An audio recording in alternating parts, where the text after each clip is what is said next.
Good morning, Year 4. In today's lesson, we're going to be dividing one-digit numbers by 10. So you might remember back in term 1, we were dividing two-digit numbers and three-digit numbers by 10.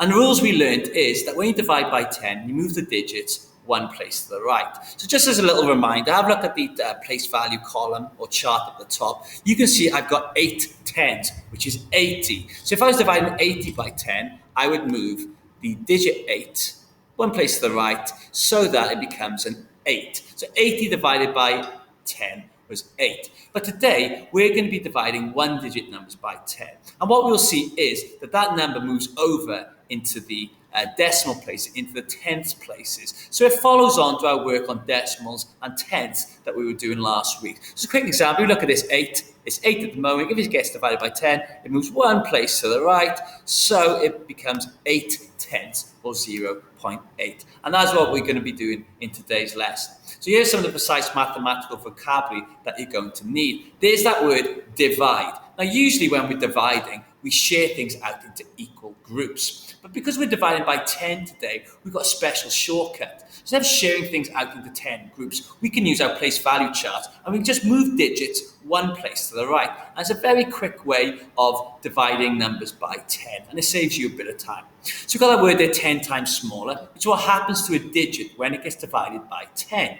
So for example, if a number was 70 and it got divided by 10, it would become 7. So 7 is 10 times smaller than 70. We've got the word there, place value columns, which are very important when we divide them by 10, because we can use it just to move the digit one place to the right. And that word I'll be using quite a lot there, digit. So a number is a digit before you give it a value. So for example here, this 7 digit, if I put it in the tens column, it's a 70. If I put it into the ones column, or within the hundreds column, it becomes a 700. So those are digits, and the value changes depending on where you put them. And then finally, we got the word there, one-digit number, which is what we're going to be dividing by 10. And a one-digit number is any number that only has one digit. So for example, there, if I put that in right there, the 8 is a one-digit number. If you divide it by 10, move one place to the right, it becomes 0.8.